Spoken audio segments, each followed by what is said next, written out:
Change कराओगे क्या?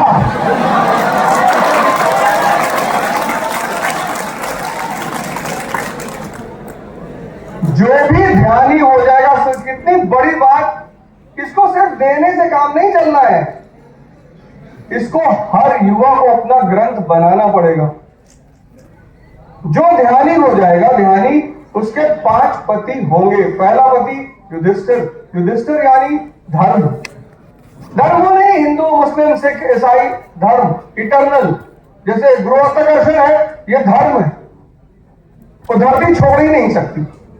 पहला पति युधिष्ठिर यानी धर्म, दूसरा पति अर्जुन, अनुराग, तीसरा पति भीम, भाव। कितने सारे लोगों ने भजन बनाया, भाव के भूखे हैं भगवान। चौथा पति नियम, नकुल, और 5वां पति सत्संग यानी सहदेव। बड़ा हमला होगा भारतीय संस्कृति पर, इतनी कहानियां लिख डाली, इतना ये कर डाला, 33 करोड़ देवता पूजा करते। पढ़ो तो भैया इस संस्कृति को। अभी जो प्रभु राम का मंदिर बना अयोध्या में, जिसको लेकर शायद पूरी दुनिया उत्साहित है, इतने लोग आ रहे हैं पर डे पूरी दुनिया से,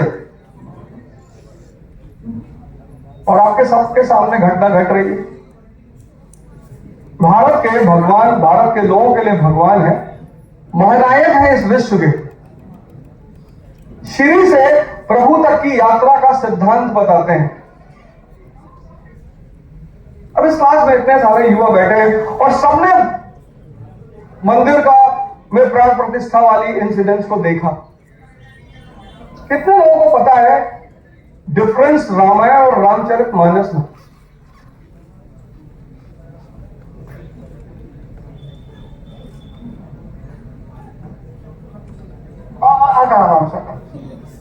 अब पहले फिर से पूछो,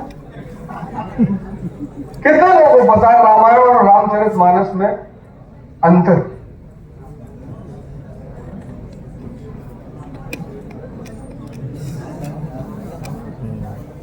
अरे ट्राई तो कर लो यार कम से कम।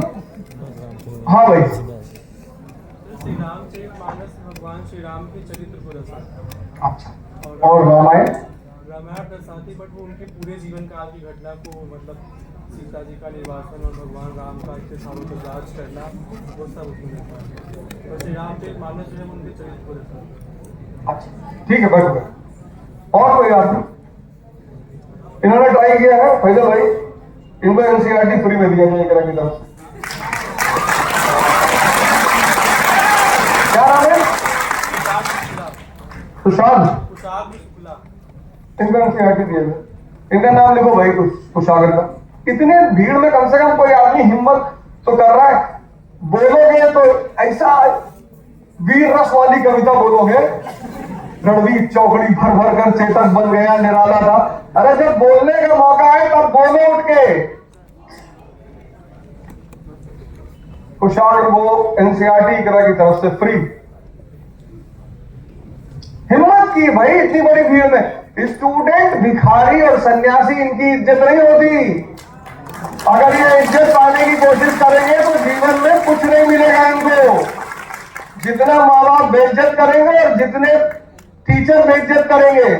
हमारे टीचर कहते थे कि बेटा, हमारे टीचर है सीबी सिंह, अभी भी है, तो जब हमको एक बार बहुत मार मारे तो शाम को बुलाए, बोले बेटा जिसको मार दिए ना उसका जीवन बन गया।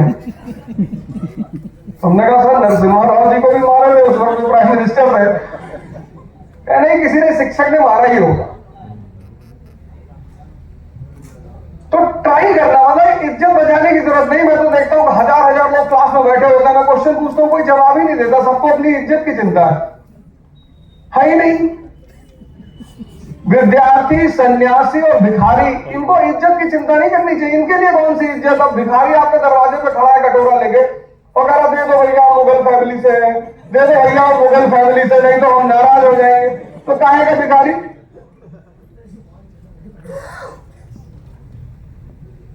ये सबसे पहला मिस्टेक आज का युवा करता है, सबसे पहला। उसके सामने घटनाएं घट रही है। आर्टिफिशियल इंटेलिजेंस का जन्मदाता कौन है?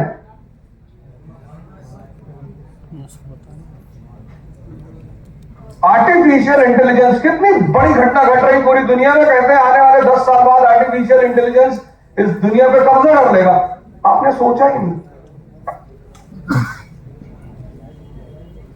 राम मंदिर आपके सामने प्रोग्राम हुआ प्राण प्रतिष्ठा का, आपने गौर ही नहीं किया, आपने पता करने की कोशिश ही नहीं की।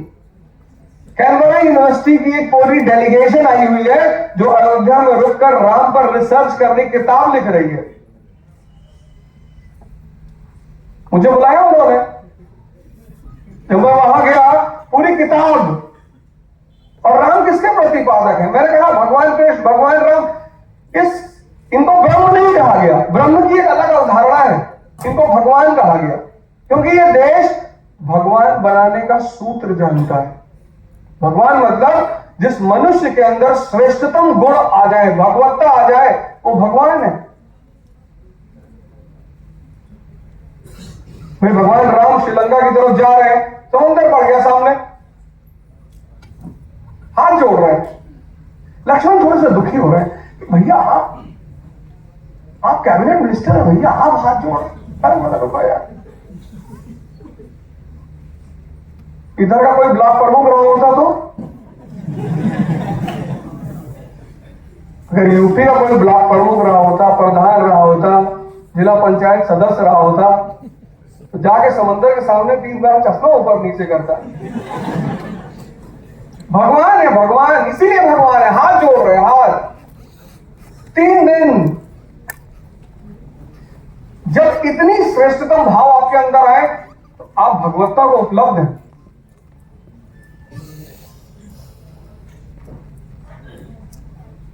लंका पहुंचे, सीधे हमला नहीं कि घुस के बस रावण को पकड़ के मार डालना है कि रघुकुल की स्त्री उठाना है, कुछ नहीं।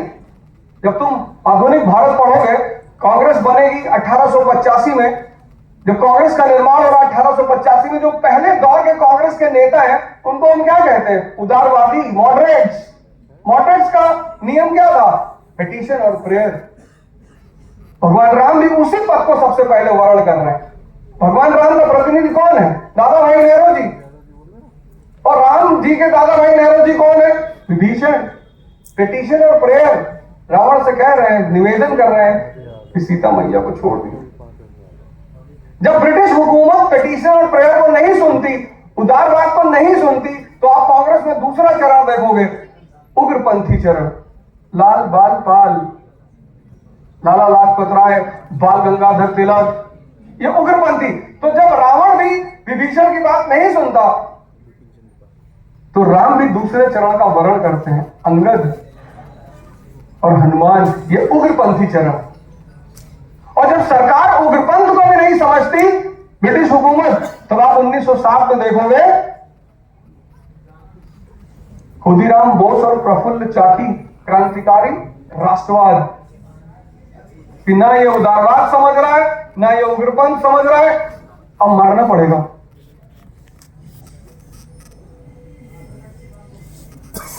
इसलिए तो पूरी दुनिया बड़ा अचंभित रही इस देश को देखकर। आज भी अचंभित है कि भगवान पैदा करते हो यार, तुम पैदा नहीं करते, बनाते हैं। कॉन्सेप्ट है, फॉर्मूला है। सिद्धार्थ उसी फॉर्मूले को फॉलो करके बुद्ध बन गए। सिद्धार्थ कौन? जो इंद्रियों पे जी रहा है, जिसके लिए स्त्री महत्वपूर्ण है, धन महत्वपूर्ण है, वैभव महत्वपूर्ण है, महल महत्वपूर्ण है। लेकिन सिद्धार्थ एक जिंदा दिमाग है, अलाइव माइंड, अलाइव।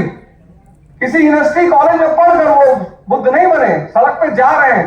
उनकी क्षमता देखो, तुम चाहे आइंस्टीन को देखो, चाहे सिद्धार्थ को देखो, दोनों आदमी में एक बहुत बड़ी क्षमता है। कौन सी? ऑब्जर्वेशन की। अगर शिक्षा आपके अंदर ऑब्जर्वेशन की क्षमता नहीं बढ़ा रही है, तो शिक्षा बेकार है। शिक्षा डायरेक्टली कुछ नहीं करेगी। कितने शिक्षित लोग इस देश में पान वाले की दुकान के सामने खड़े होकर सिगरेट पीते हैं, और तुम टोबैको कंपनियों की हिम्मत देखो, उनकी हिम्मत। उन्होंने सिगरेट के पैकेट पे लिख रखा है कि सिगरेट पीने से कैंसर होता है। तुम तो वैज्ञानिक को रिसर्च कर रहे हो, मैं तुम्हारी बात नहीं कर रहा हूं। इस देश में बहुत सारे साहसी हैं, बहुत सारे दुस्साहसी हैं। वो जो दुस्साहसी है वो एक्सपेरिमेंट कर रहे हैं कि हो रहा है कि नहीं हो रहा। तो तुम दुस्साहसी की श्रेणी में आ रहे हो, अपने आप को मत गिना करो। पर मैं टोबैको कंपनियों की शक्ति की बात कर रहा हूं, कॉन्फिडेंस की बात कर रहा हूं कि अगर चिप्स के पैकेट पे लिख दिया जाए कि ये जहर है, कोई नहीं खरीदेगा। और उन कंपनियों ने फोटो बना रखा है। 4 चीज देखते हैं सिद्धार्थ, 4। एक डेड बॉडी देखी, एक बुजुर्ग आदमी देखा, एक बीमार आदमी देखा, और फिर एक सन्यासी देखा। आइंस्टीन भी सेब को गिरते हुए देख रहा है। ऑब्जर्वेशन। आपने ऑब्जर्वेशन की क्षमता का विकास ही नहीं किया। आर्टिफिशियल इंटेलिजेंस, जॉन मैकार्थी, इतना बड़ा नाम है जॉन मैकार्थी आज की दुनिया में।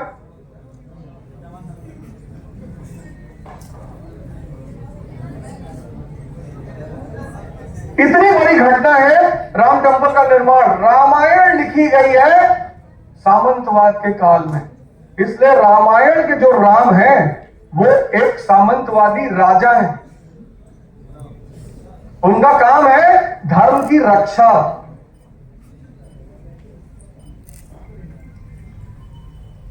गुप्त काल में जिन ग्रंथों का रचना हुई, गुप्तोत्तर काल में, उसमें कौन सी ग्रंथ हैं? स्मृतियां हैं। क्या है स्मृतियां? Law books.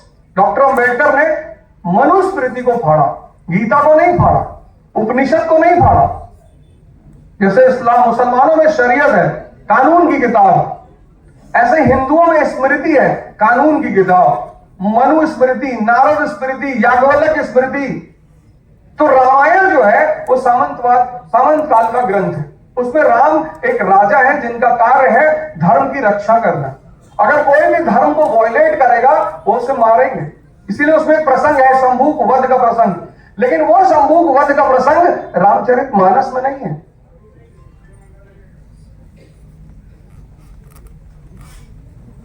शंभूक वध का प्रसंग रामायण में है, शंभूक वध का प्रसंग रामचरितमानस में नहीं है। क्योंकि रामचरितमानस जो है वो मर्यादा पुरुषोत्तम राम, श्री से प्रभु बनने के सूत्र का ग्रंथ है।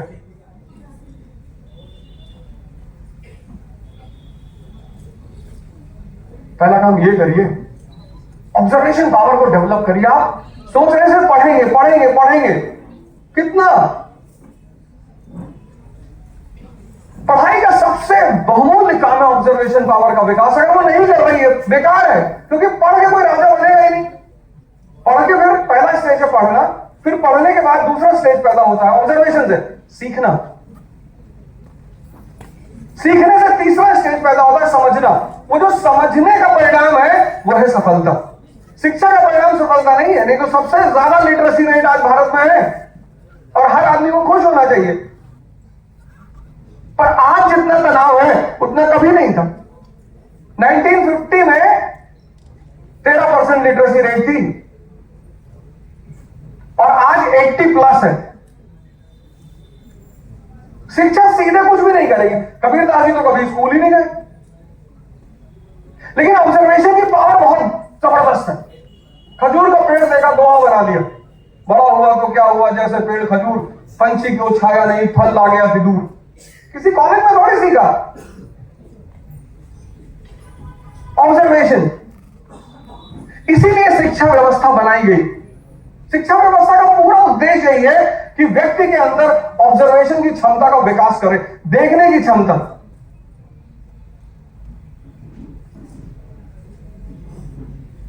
इसलिए हिंदुओं ने बहुत सारे चित्र बनाए। उसमें एक सबसे बड़ा चित्र उन्होंने बनाया भगवान शंकर का तीसरी आंख के साथ, थर्ड आई। बड़ा लोग एक्टिवेट कराते हैं आजकल, तो वो भी एक बिजनेस है, थर्ड आई का एक्टिवेशन, वो भी एक बहुत बड़ा बिजनेस है। अर्जुन तेंदुलकर को दुनिया में कोई असुविधा कभी रही नहीं होगी, लेकिन आज क्रिकेट जगत में नाम किसका है? रिंकू सिंह का। सामान्य परिवार से आता है लड़का। सूर्य प्रताप यादव, मोहम्मद शमी को यूपी क्रिकेट बोर्ड ने लेने से मना कर दिया, उसको कलकत्ता जाना पड़ा, बंगाल। आज तो पद्मश्री मिल रहा है ना। जब आप फाइट करते हो तो आप अकेले होते हो, जब आपके पास उपलब्धि होती है तो कंग्रेचुलेशन वालों की लाइन लगी होती है। आज तो मोहम्मद शमी के साथ लाइन लगी हुई है, लेकिन जिस वक्त यूपी में खेलने नहीं दिए, छोड़ो। अर्जुन तेंदुलकर और रिंकू सिंह, अभिषेक बच्चन और पंकज त्रिपाठी अभिषेक बच्चन जिस घर में पैदा हुए उनके पिताजी को सदी का महानायक कहा जाता है। कुछ भी करते हैं, मूवी बनाते हैं, commercial movie, art movie, add करते हैं, डाबर डालते हैं, डंडा डंडा कूद कूद। केबीसी में 58 साल की उम्र में 95 करोड़ रुपया कर्जा था और आज 3500 करोड़ के मालिक हैं। उनके बेटे हैं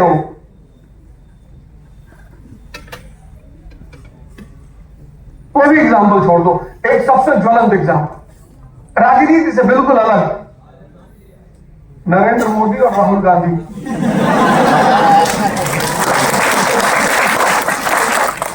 आपने तो बहुत लोगों को लगता होगा कि यार हम बड़े सामान्य घर में पैदा हुए, यार हमें अगर सुविधा मिल जाती तो हम ये कर लेते। सर आप बहुत अच्छे घर में पैदा हुए हैं, आप बहुत अच्छे घर में पैदा हुए सर। ये 3 एग्जाम्पल, मैं आपको ऐसे हजारों एग्जाम्पल दे सकता हूं। औरंगजेब, छत्रपति शिवाजी, मुगल राजा औरंगजेब, पूरे भारत पर उसका कब्जा है और राजतंत्र है, डेमोक्रेसी नहीं है कि प्रधानमंत्री को गाली दे दोगे। हालांकि डेमोक्रेसी में भी प्रधानमंत्री को गाली नहीं दी जाती, लेकिन हिंदुस्तान की डेमोक्रेसी अजीब है। पहले प्रधानमंत्री को गाली देंगे, प्रधानमंत्री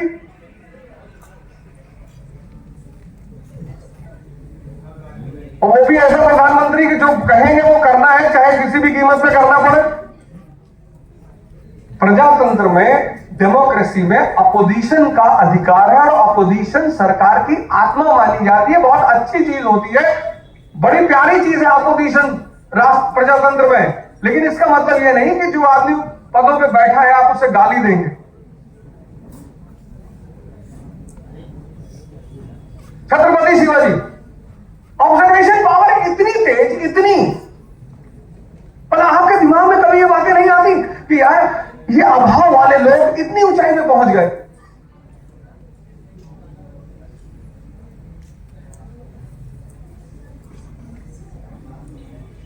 जिस उम्र में आप हैं, यहीं से हमने कहानी शुरू की थी कि जिस उम्र में आप हैं, जिसके घर में अभाव होता है उसको 4 चीज तोहफे में मिलती हैं और वो चारों चीजें उस व्यक्ति का जीवन बदलने की क्षमता रखती।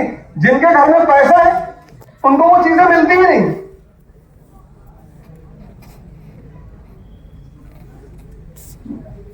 जो जिंदगी भर एसी में चले उनको क्या पता गर्मी क्या होती है, और परिवर्तन सिर्फ गर्मी कर सकती है। इसको तुम बर्फ में इस बोतल को रख दो, हमेशा पड़ी रहेगी। अगर तुम चाह दो कि ये बोतल बदल जाए, तापमान देना पड़ेगा, 200 डिग्री सेल्सियस का टेम्परेचर देना पड़ेगा, तब ये प्लास्टिक पिघलेगा। जब ये पिघलेगा तब तुम इसे अपने रूप में दे सकते हो। इसी से भारतीय संस्कृति में एक शब्द पैदा हुआ, तपस्या।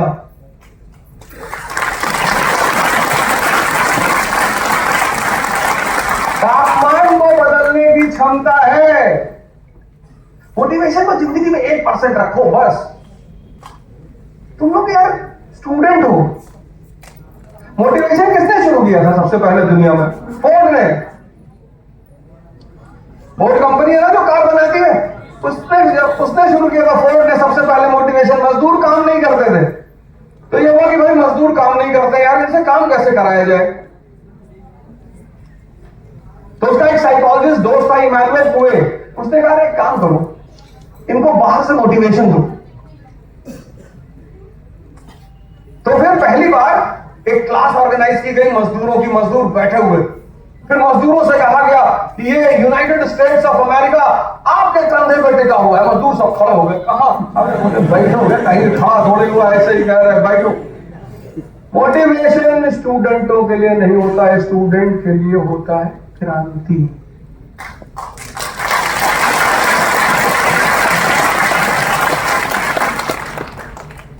मेरे फादर क्लर्क थे। मैं गांव में बड़ा, सर से मैं आया तो वही बात मैं कह रहा था कि सर तो हमसे बहुत ज्यादा सीनियर है। मैंने कहा सर आप भी तख्ती लेके गए होंगे स्कूल, और सर मैं भी गया था। आप लोगों ने तो तख्ती देखी ही नहीं होगी। नरकुल की पेन, तो तब नरकुल की पेन बनती थी। आज भी गांव में होता है नरकुल, उसकी पेन और तख्ती। उसको 3-4 महीने तो सिर्फ आ लिखना सिखाते थे। और मास्टर 10-20, और हमारे मास्टर ऐसे थोड़ी मारते थे कि कान का पर्दा फट जाए, आंख की रोशनी चली जाए। हमारे मास्टर एक्यूप्रेशर थेरेपी जानते थे, और ये होता है एक्यूप्रेशर पॉइंट, यहीं पे मारते थे। तो जैसे ये बृहस्पति सूर्य शनि दबता था तो ये एक्टिवेट हो जाता था। ये एक्यूप्रेशर पॉइंट है। आजकल के वो मास्टर मार दिए, कान का पर्दा फट गया। तब सुप्रीम कोर्ट को बैन लगाना पड़ा कि यार मास्टर बच्चों को स्कूल में नहीं मारेंगे,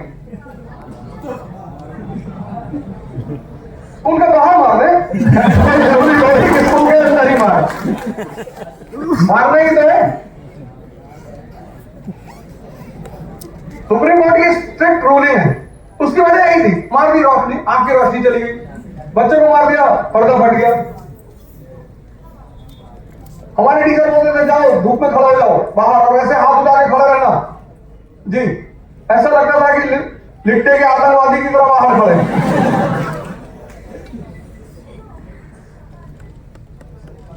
पहला काम आप ये करिए, अगर आप चाहते हैं कि रिंकू सिंह की तरह, पंकज त्रिपाठी की तरह, नरेंद्र मोदी जी की तरह आपका भी नाम दुनिया में जगमग करने लगे, तो आप अपने ऑब्जर्वेशन पावर पर काम करिए। मैं शिवाजी की बात कर रहा था, सामान्य परिवार, यही तो दर्द रहा औरंगजेब को कि मैं मुगल सम्राट और ये जमींदार का बेटा। और तब राजतंत्र था, 1656 सिविल वॉर, गृह युद्ध चल रहा है मुगलों के बीच।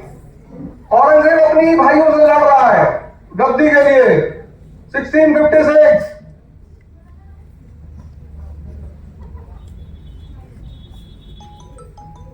उसका अपने ही भाइयों के बीच गृह युद्ध चल रहा है गद्दी के लिए। चलता है राजघरानों में, ऐसा कोई नई बात नहीं है, सबके यहां चलता है। और शिवाजी ने तुरंत, जब आपका दुश्मन अपने आंतरिक मामलों में उलझा हुआ हो, वो सबसे अच्छा अवसर होता है उसका फायदा उठाने का। और 1656 में कोंडवा एक किला है, उस पर कब्जा करते हैं, अथाह संपत्ति का किला, क्योंकि राज्य बिना अर्थव्यवस्था के हो ही नहीं सकता। E is equal to E. Economy is the mother of empire.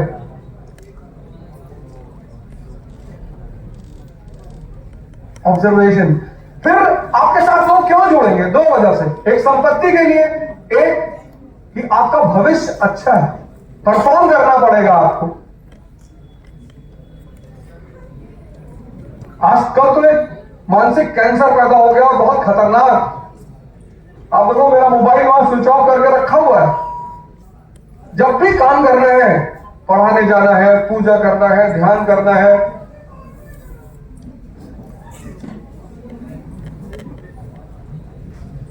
इन सज्जन को क्या प्रॉब्लम है भाई? ऐसा नहीं है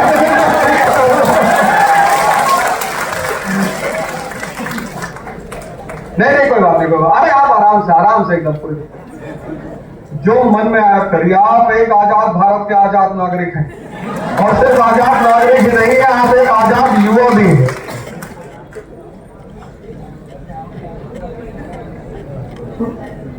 आइडेंटिटी, धन के साथ साथ अगर आइडेंटिटी भी हो। 1659 अफजल खान की हत्या बीजापुर। परिस्थिति को समझना एक जागृत दिमाग की सबसे बड़ी क्षमता होती है। अगर आप बोलने आए, जैसे आप बैठे, आप तो मुझे नहीं सुनना है, और मुझे पता है कि मैं 1 घंटा बोलने आया हूं, मैं बोलूंगा। ये फैजल भाई बैठे, इन्होंने मुझे 5 लाख रुपया दिया है कि बोलना है मास्टर।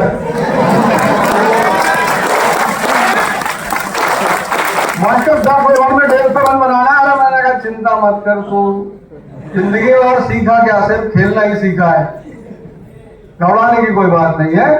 लक्ष्मी जी सिर्फ विष्णु जी के साथ रहती, बाकी किसी के साथ नहीं रहती। पैसा तो बहुत लोग कमाना चाहते हैं, गुटखा खाए हुए।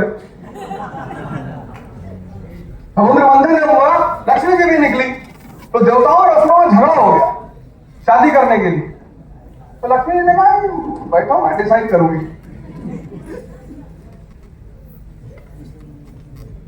बैठ गए दोनों लोग लाइन में।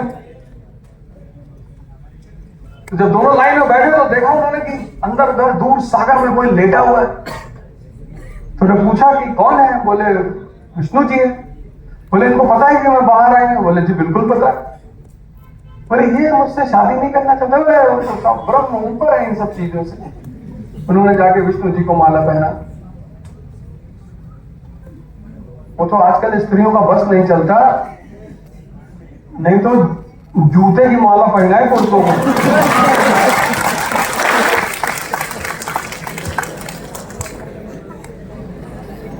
लड़की देखने जा रहे, लड़की जब भी लड़की देखने जाना पहले शीशे में खुद को देख लेना तब जाना, ऐसे नहीं मुंह पाल के जाना कि तुम्हें दौड़ में भागते हो। लड़का दिखाई की रस्म होनी चाहिए, लड़की को क्या देखना, लड़कों को देखना चाहिए। लड़कों को दंड बैठक लगा 1000।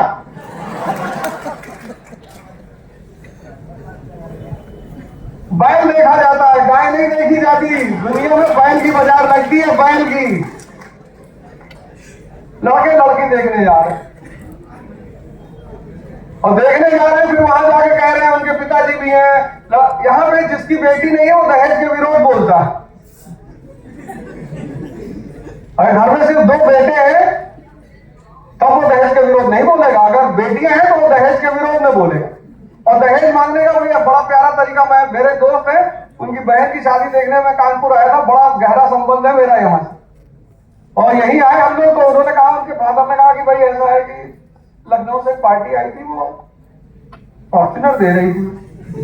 मैंने कहा पार्टी, आप ठेकेदारी करते हैं? अरे बोले नहीं। ऐसे जैसे आप लोग आए ऐसे वो लोग भी आए थे तो फॉर्च्यूनर दे रहे थे। मैंने कहा भाई साहब वो फॉर्च्यूनर की स्टेयरिंग किधर होती है, लेफ्ट में कि राइट में? तो उनका लगा बेटा तो नाराज हो गया तुरंत कि बदतमीजी, आप बदतमीजी कर रहे हैं मेरे पिताजी के साथ। मैं कहा भैया मैं तो गांव में बैलगाड़ी चलाने वाले आदमी, हमको क्या होता फॉर्च्यूनर में स्टेयरिंग की जरूरत थी? ऐसे पूछ लिया। और तुम कौन? बोला मेरी शादी तय हो रही। मैंने कहा क्या किए हो? मैं इंजीनियर हूं। मैंने कहा बताओ कंपाउंड क्या होता है? Compound is a mixture of elements. मैंने कहा तुमको कोई लूनर भी न दे, फॉर्च्यूनर तो बहुत दूर की बात है, इंजीनियरिंग कर ली और कह रहा हूं कि compound is a mixture of elements. दहेज मत मांगना, कुछ ऐसा करो मत मांगो। ये सब चीजें तुम ही बदल पाओगे, अब कोई बदल नहीं पाएगा। इस देश का भविष्य तुम्हारे लोगों के हाथ में है। जब तक तुम्हारे जैसे पढ़े लिखे 400 सांसद इस देश में नहीं बैठेंगे तब तक सब कुछ ऐसे ही चलेगा। इसलिए अब ये तुम्हारी जिम्मेदारी है कि तुम भाई, एक जमाने में देश परेशान था तो भगत सिंह जैसे लोगों ने निर्णय लिया ना कि देश के लिए लड़ेंगे। एक जमाने में देश परेशान था तो सुभाष चंद्र बोस जैसे लोगों ने निर्णय लिया ना कि आईएएस क्वालिफाई करेंगे, सामाजिक आइडेंटिटी बनाएंगे, लेकिन फिर भी देश के लिए काम करेंगे। तो अब ये जिम्मेदारी आप सबकी है। अगर शिवाजी का पूरा इतिहास आप पढ़ेंगे तो उसमें सबसे बड़ी चीज जो शिवाजी के पास पाएंगे वो ये है कि उनके देखने की क्षमता और अपनी परिस्थिति को समझने की क्षमता बहुत प्यारी है। ये पहला काम करिए आप। आज बाहर जाइएगा तो सबसे पहले प्रभु राम पर अध्ययन करेंगे। उनका एक सूत्र है T=T+T। तमन्ना = त्याग प्लस तपस्या।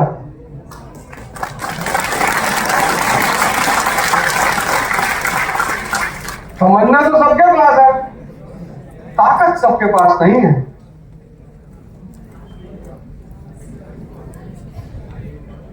तमन्ना राजा के बेटे हैं और दशरथ जी कहते हैं प्रभु राम से कि बेटा मेरा वचन है, मैं वापस ले लेता हूं, चलो तुम मत जाओ। बोले नहीं जाएंगे।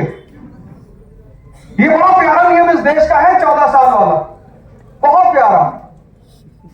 ये इतना प्यारा नियम है इस देश का, 14 साल, और सबके जीवन में आएगा, कोई बच नहीं सकता, सवाल ही नहीं उठता। क्योंकि कुछ चीजें हैं जो आपको संघर्ष कर कर ही मिलेंगी। उसमें से एक है अनुभव, उसमें से एक है धैर्य, उसमें से एक है साहस, उसमें से एक है उत्साह। ये आपको जब आप व्यक्तिगत संघर्ष, मैंने कहा ना भाई मोदी जी ने पिछले 30 साल संघर्ष किया, आज प्रधानमंत्री है। राहुल जी ने नहीं किया, अब कर रहे हैं। अरे एक बार कश्मीर से कन्याकुमारी की तरफ गए और अब नॉर्थ ईस्ट से गुजरात की तरफ आ रहे हैं, वो भी पैदल। करना है, कोई बचेगा ही नहीं, कोई बची। ये नियम है नेचर का, ये नियम है नेचर का, ये नियम है 14 साल का। अगर तुम्हें 14 नहीं करना है 6 महीना कर लो, क्या करो तपस्या। ये जो मोबाइल आप लिए हो, ये आपका, अगर आपने इसको नहीं छोड़ा तो मानसिक रूप से मार देगा आपको। आपकी सोचने की क्षमता को खत्म कर देगा। आप लंदन पढ़ो, अमेरिका पढ़ो, मंगल ग्रह पे पढ़ो, बृहस्पति पे पढ़ो, कुछ नहीं होने वाला। एक पन्ना किताब का पढ़ने में 10 मिनट लगता है पढ़ने में, लेकिन उस पन्ने को डाइजेस्ट करने में 1 घंटा लगता है। उसकी एक एक लाइन को कनेक्ट करने में, उसको सोचने में। और ये जो मोबाइल कर रहा है वो क्या कर रहा है, आपके सोचने की क्षमता को खत्म। वो जो रील्स है ना 1 मिनट वाली, तो 1 मिनट के बाद आप रील बदलते जा रहे हो, यानी आपकी जो मन की स्थिरता की क्षमता है वो खत्म होती जा रही है। आपको किताब पढ़ने के लिए मानसिक स्थिरता चाहिए, और रील आपकी मानसिक स्थिरता को खत्म कर रही है। अगर 6 घंटे आपने 6 महीना देख लिया, तो 7वें महीने आप किसी मेंटल असाइलम में होंगे। आप कुछ भी कर लो उसके बाद, कुछ भी। आप साक्षात देखो, एक लाइव एग्जांपल देखो। आप आपके सामने घटना घटी, आपने कोशिश ही नहीं की पता करने की। कॉलेजों में, यूनिवर्सिटियों में, मैं जब इलाहाबाद यूनिवर्सिटी में था 1990 में, सर वहां डिस्कशन होते थे ज्वलंत मुद्दों पे। वहां लोग आते थे कॉलेज में, यूनिवर्सिटी में, ग्रुप होता था, लेफ्ट विंग, राइट विंग, ये विंग, सब डिस्कशन करते थे, लेकिन कोई झगड़ा नहीं करता। अब तो लोग कॉलेज में आके घड़ी दिखाते कि आईफोन 9 सीरीज। तो सुबह आ रहा था तो एक साहब ने लगा कि यार दाढ़ी बनवा लो। अन्य क्यों शादी कराओगे? आदमी को साफ सुथरा रहना चाहिए, हाइजेनिक। ये नहीं शर्ट पहन लिए 15 दिन पहले क्लास में गए, लड़के बेहोश हो गए, मर गए, ऐसा भी नहीं होना चाहिए। इस देश ने हमेशा आंतरिक शक्ति को बढ़ाने पर ध्यान दिया, हमेशा। एक अकेला विवेकानंद जी गए इस देश के बाहर और पूरी दुनिया ने उनको सजदा की, पूरी दुनिया ने। क्यों? ज्ञान। इस देश ने मेटेरियल का निगेट भी नहीं किया। आपके पास मर्सिडीज है, बहुत अच्छी बात है। आपके पास हवाई जहाज है, बहुत अच्छी बात है। ये सब चीजें बुरी थोड़ी है, लेकिन इन सबके होने के साथ साथ अगर विवेक नहीं है, यही तो है प्रभु राम। सौरज धीरज तहिरथ चाका। जिस युद्ध में हम पड़े हैं जीवन के, जो मैंने कहा कि 20 साल का उम्र वो उम्र है जब आप जीवन के संघर्ष में एंटर करते हो। यहीं से संघर्ष शुरू होता है। और इस संघर्ष में अगर आपके पास आंतरिक ताकत नहीं, मन और शरीर की, आप इस संघर्ष में नहीं जीतोगे। जैसे आप आज जीवन में खड़े हो लड़ाई करने के लिए इस संसार रूपी युद्ध में, ऐसे भगवान राम खड़े थे रावण के सामने, नंगे पैर, सामान्य कपड़ा पहने हुए। और विभीषण भगवान राम से कहता है कि नाथ न रथ नहीं तन पद त्राणा, और कहीं भी जीतब वीर बलवाना। भगवान तुम्हारे सर पे ना पायदे का कपड़ा है, ना पैर में चप्पल है, और ये तुम्हारे सामने जो महाकाल खड़ा हुआ है, इसको कैसे जीतोगे? और क्या जवाब दिया भगवान राम ने? उस जवाब की तुम्हें भी जरूरत है। धर्म जो है मानव परिवर्तन का विज्ञान है। शादी कराने के लिए नहीं है कि मंदिर चले गए भगवान शादी करा लो, और भगवान ये भी कराएगा। फिर भगवान के पास जा रहे करो, बच्चा पैदा करवा, और बच्चे में भी लड़का। फिर करो भगवान नौकरी दिलवा दो। जब सब कुछ भगवान को ही करना है, तो इतनी शक्ति, इतना दिमाग तुम्हें किस बात के लिए दिया है? तो भगवान राम ने, तुलसी जी ने जो उस पर जवाब लिखा है, क्या जवाब? उस सब की हमें जरूरत है, क्योंकि हम सब उसी युद्ध मैदान में खड़े हैं। तो भगवान राम विभीषण से कहते हैं कि विभीषण, जिस रथ की जरूरत होती है इस जीवन रूपी युद्ध को लड़ने के लिए, वो रथ मेरे पास है। तो विभीषण ने कहा कि महाराज कौन सा रथ? बोले सौरज धीरज तहिरथ चाका। ऐसा रथ, शौर्य और धीरज जिसके चक्के हैं, व्हील। एक लड़के ने पूरी क्लास में जवाब दिया, इतने सारे युवा बैठे हुए हैं।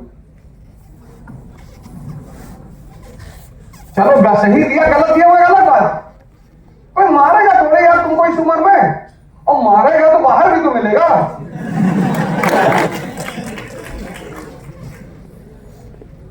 बाहर नहीं आओगे। सुभाष चंद्र बोस है, टीचर तो बहुत सम्मानीय है, लेकिन टीचर सम्मान कमाने की चीज है, सम्मान देने की चीज नहीं है। सम्मान दुनिया में ऐसी चीज है जो कमाई जाती।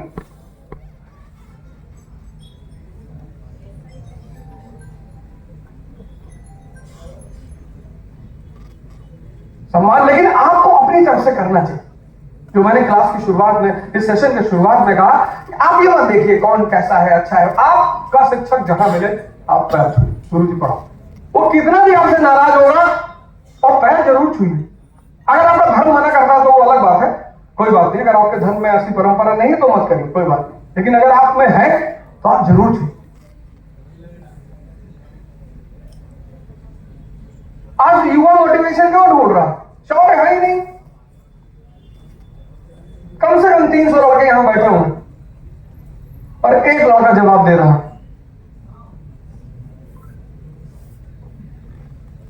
धैर्य। 17 साल आपने पढ़ाई की अपने जीवन में, 14 साल आप स्कूल में रहे और 3 साल आप कॉलेज में रहेंगे, 17। अगर 17 साल आप जिम में बिताए होते तो आपकी बॉडी होती सिल्वेस्टर स्टैलोन की तरह। और 17 साल की शिक्षा अगर आपको खड़े होकर बोलने की क्षमता नहीं प्रदान कर पा रही है, खत्म है वो शिक्षा। अगर 17 साल की शिक्षा आपको खड़े होकर बोलने की क्षमता नहीं प्रदान कर पा रही है, भाई कई बार ऐसा होता है, हम भी क्लास लेते हैं, बहुत सारे लड़के क्वेश्चन पूछते हैं, हमें नहीं आता, कोई ओमनीसिएंट थोड़ी है। और हमारी क्लासेस में तो आईआईटी का लड़का, आईआईएम का लड़का, एक से एक लड़का बैठा हाथ उठा देगा बोलो। अगर हमें नहीं आता हम उसको सॉरी बोल देते हैं, सॉरी यार, कल पता करके बता देंगे। साहस तो पैदा करो जीवन में।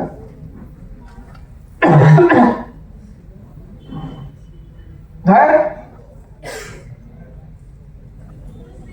ये संजय जो पात्र है महाभारत में, ये धैर्य का ही सूचक है। पढ़ने में टाइम नहीं लगता, मनन करने में, सोचने में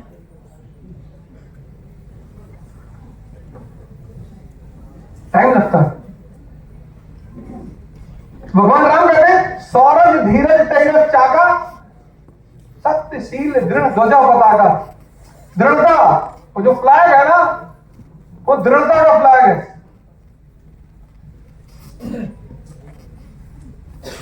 लोग मेरे पास आते कहते सर अगर आईएएस नहीं होंगे तो फिर कोई सेकंड ऑप्शन बता दीजिए। मैंने कहा कटोरा ले लो एक। कटोरा, हाँ, एक बड़ा सा ले लो, उस पर लिख दो मेरा भविष्य, पढ़ाई करो। जब सेकंड ऑप्शन बना लोगे, महत्वाकांक्षा है तुम्हारे अंदर या तुम्हें नौकरी पानी है, पहले डिसाइड कर लो। आईएएस बनना एक महत्वाकांक्षा है, नौकरी नहीं है। एमपी बनना एक महत्वाकांक्षा है।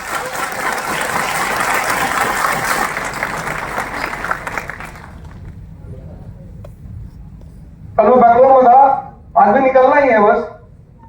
फैजल भाई इतना पैसा दिए, हमने कहा नहीं चलना पड़ेगा, नहीं तो फैजल भाई दुखी हो जाएंगे।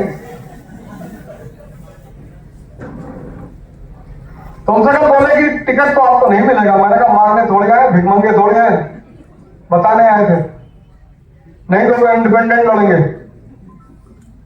बोले पैसा, मैंने कहा पैसा 5 से आएगा, क्योंकि डॉक्टर अंबेडकर ने कहा है कि शिक्षा शेरनी का दूध है, जो पिएगा वो दहाड़ेगा। पढ़ाई करते हैं आज भी। ये किताबें व्यक्ति का जीवन कुछ भी कर दे। पहले तो सबको मुंह ही नहीं लगाती, इनकी सबसे खास बात ये लगाती नहीं। आप लोग कुछ वो किताब पढ़ते हैं, पहले पढ़ने में नींद आती है उनको, मरा हुआ दिमाग। किसी का दिमाग फाइंड आउट करना तो किताब पकड़ा लगी है ना, पढ़े।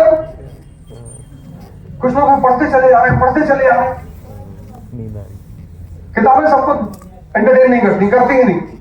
बहुत साधना करनी पड़ती तो वो किताबें एंटरटेन करती। इसलिए शिक्षा को बड़ा सम्मान दिया गया।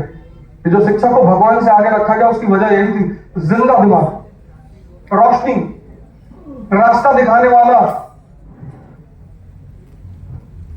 ये तो शिवाजी एक आम घर के आदमी, 1674 1679 मराठा स्वराज इंडिपेंडेंट स्टेट की स्थापना औरंगजेब के सामने हाथ मांगकर रह गया बेचारा। उस साम्राज्य को, उस राज्य को बनाने का कोई सूत्र किताब में है? नहीं है। महात्मा गांधी एक सफल लॉयर नहीं हो पाए, राजकोट में नहीं हो पाए।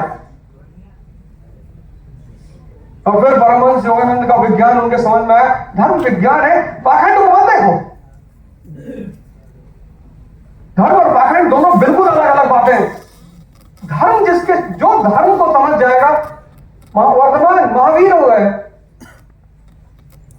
हमसे लड़ने में पूछा कि हिंदू लोग कन्वर्जन क्यों नहीं करवाते, मैंने कहा हम रियल करवाते हैं, हम फर्जी वाले में विश्वास ही नहीं रखते।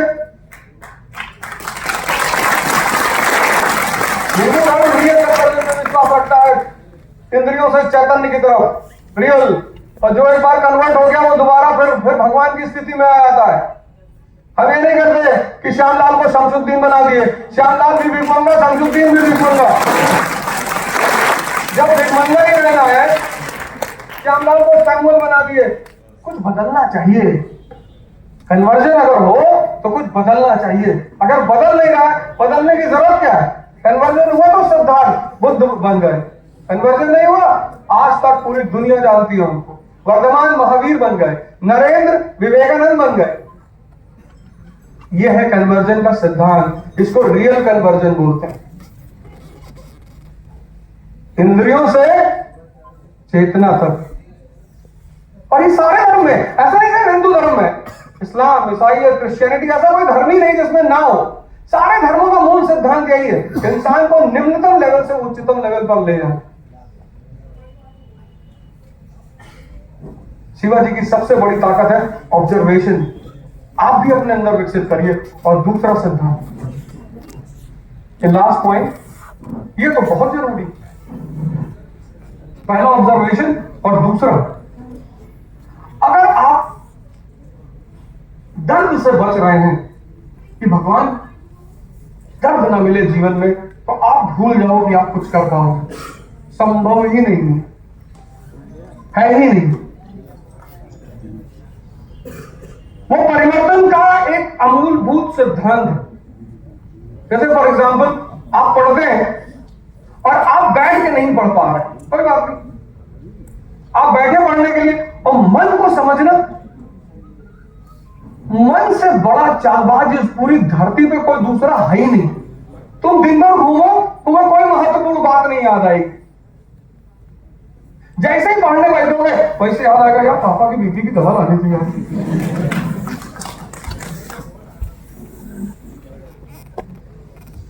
और अपने आप को देखना। एक लड़का एक होटल में काम करता था, तो वहां एक आदमी आता था, उसको 50 की नोट देता था, 500 की नोट देता था, और कहता था ये कितने का नोट है? तो लड़का कहता था भैया 50 रुपए का नोट है, कहता था रख ले। तो उस आदमी के साथ जो आदमी उसको देता था 500 का नोट, उसके साथ एक आदमी हमेशा आता, हर बार वो एक नए आदमी को लेकर आता था, उस लड़के को 500 की नोट देता था, और फिर उस लड़के से पूछता था कितने का नोट है? तो लड़का कहता था भैया 50 का है। फिर वो आदमी हंसता था, अपने मित्र को लेकर चला जाता, फिर अपने मित्र से कहता था देखिए ये लड़का कितना बेवकूफ है, 500 का नोट ही नहीं पहचानता। ऐसे 10-12 बार ये घटना घटी। फिर वो आदमी एक आदमी को लेकर आया, फिर ये घटना घटी, उसने 500 का नोट दिया लड़के को, और लड़के से पूछा कितने का नोट है? लड़के ने कहा साहब ये तो 50 का नोट।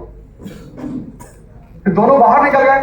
तो जो दूसरा आदमी साथ में आया था, वो बाद में लौट कर उस लड़के के पास आया, कहा तुम इतने जाहिल हो, बेवकूफ, तुमको 500 की नोट दिखाई नहीं पड़ती? उसने कहा सर ये जो आदमी आता है ना, ये मेरी बेवकूफी का प्रदर्शन करने के लिए हर बार एक नया आदमी लेकर आता है, और हर बार मैं इससे कहता हूं ये 50 का नोट है, और अब तक ये मुझे 10,000 रुपया दे चुका है।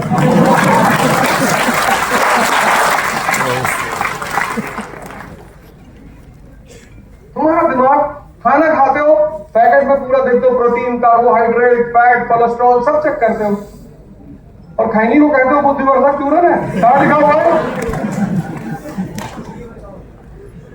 कहां लिखा हुआ है? किस खैनी के पैकेट में लिखा हुआ बुद्धिवर्धक चूरन? ला के दिखाओ हमें। तो बीड़ी पीने से कंसंट्रेशन बढ़ रहा है, रिक्शे वाले का काहे नहीं बढ़ रहा है? इसको भी आइंस्टीन हो जाना चाहिए। जब तुम संघर्ष करोगे तो तुम्हें ताकत की जरूरत होगी, और ताकत सिर्फ दर्द से पैदा होती है, वैसे पैदा ही नहीं। कितना बादाम खा लो, चाहे जितना, लेकिन अगर 1000 दंड बैठक नहीं मारोगे, ताकत सिर्फ दर्द से पैदा होती है। इसलिए जब तुम पहली बार 5 किलोमीटर चलते हो ना तो ये पैर भर जाते हैं, शक्ति रिलीज होती है, दूसरे दिन उठने का मन नहीं करता।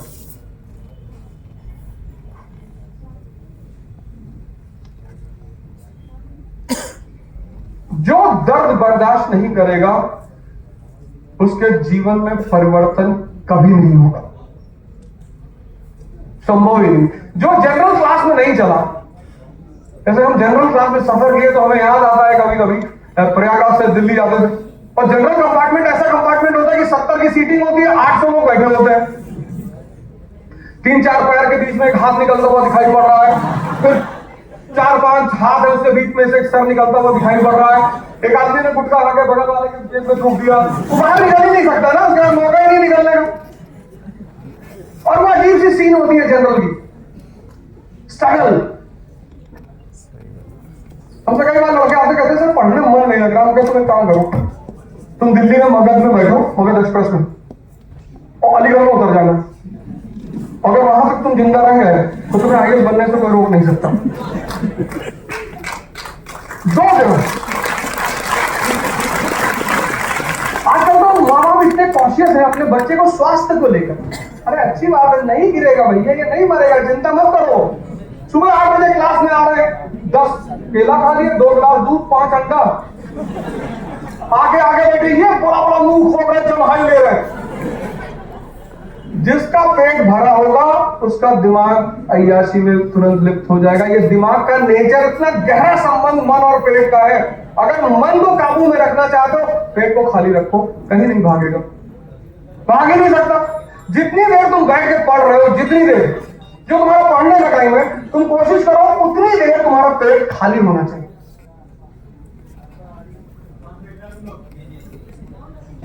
कई बार लोगों ने हमसे कि साहब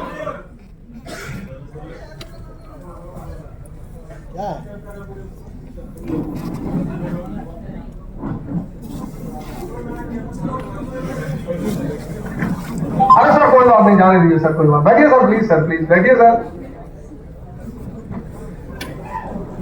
बैठिए सर, बैठिए बैठिए। अरे एक तो बच्चा करेगा रेगुलर कर रहा है।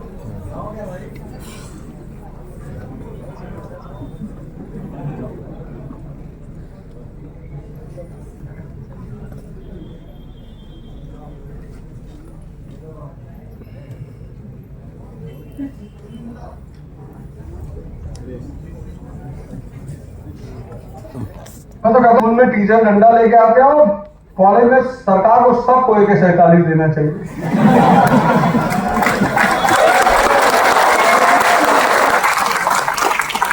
एक्चुअली तुम लोग की गलती नहीं है, ये देश की रीति रिवाज है, ये ऐसा नहीं है, यहाँ हम सब की है। हम में से हम जितने भी लोग हैं 99% लोग दबाव में काम करते हैं, भय में काम करते हैं, तो हमारी आदत है। ये देश में डेमोक्रेसी चल जाए भले 10-20-25 साल और, सफल कभी नहीं होगी। क्योंकि ये मेट्रो को देखो, कोई नहीं थूकता मेट्रो में। मैं कानपुर ये मेट्रो में बैठा, वहां लाला लाजपत राय हॉस्पिटल से लेकर गुरुदेव तक, एकदम क्लीन साफ मेट्रो। डर है ना कि पकड़ के तुरंत लटका देंगे सब। लेकिन स्टूडेंट को इस बात का ख्याल रखना चाहिए कि आपके जो शिक्षक हैं, मैंने कहा ना, कुछ चीजें यार संस्कारगत सीख लो। नहीं सीखोगे तो अंग्रेज वापस आ जाएंगे। ऐसी जनरेशन थी जब अंग्रेजों ने कब्जा किया था।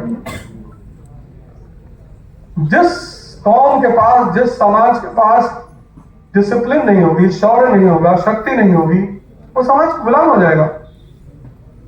अगर आपके शिक्षक यहां बैठे तो आप कम से कम इतना तो करें, कल आपको भी सम्मान की आशा होगी, कल आप भी इस उम्र में आएंगे, कल आप भी अपने सामने नौजवानों का सामना करना पड़ेगा।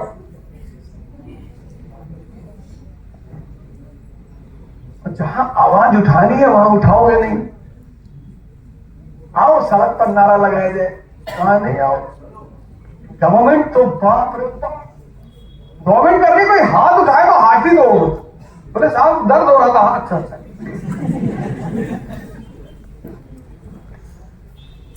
हमारे सीएम साहब तो 0 टॉलरेंस की नीति पे चलते हैं। तो 3 दिन पहले उन्होंने ऑफिशियली कहा, पहली बार बीबीसी ने किसी सीएम के स्टेटमेंट पे चर्चा की है। मतलब एक राजनीतिक सीधे सीधे रहे हैं कि भैया हमारे राज्य में बदतमीजी करोगे तो अगले चौराहे पे राम नाम सत्य हो जाए। स्टेटमेंट है ये। सही बात है। उसकी वजह क्या? 25 करोड़ जनता किसी की सुनने की तैयार नहीं। हीरो होंडा की बाइक पे पीछे लिखा है राजस्व विभाग। अरे स्विफ्ट में लिखा लिए होते, डिजायर में हीरो होंडा स्प्लेंडर। गाड़ी दे के कोई लोड न ले।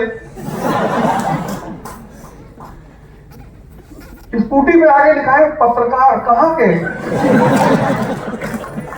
2 स्टेट ऐसे जहां पे लोगों को स्टिकर लगवाने का बड़ा शौक है। पत्रकार और अगर अधिवक्ता नहीं लिखवाता है तो पीछे लिखवा देंगे महाकाल। किस पे? एल्टो पे। पता नहीं कुछ है, मतलब ऐसा नहीं है कि किसी की, हम सबकी आदत है ये बड़ी अजीब। और यही सारे लोग, हम सारे लोग जब बाहर जाके इतने प्यार से लोग रहते हैं। आप कभी इस देश के बाहर जाके यूपी बिहार के लोगों को देखो, इतने डिसेंट, इतने डिसिप्लिन। हमारा दोस्त है कानपुर से दुबई में, तो गाड़ी चला रहा था, अबू धाबी से हम वापस आ रहे थे, तो हमने उससे कहा कि तुम वहां कानपुर में तो कहीं भी घुसा देते हो, तो यहां भी ट्राई करो। कहा अरे नहीं और समझा करो। उन्हें क्या हुआ? 500 दिरहम। दिरहम वहां की करेंसी। 500 दिरहम मतलब 10,000 रुपया। तो जिसको 10,000 रुपया जुर्माना देना पड़ा उसके बदन से WBC सूख जाए।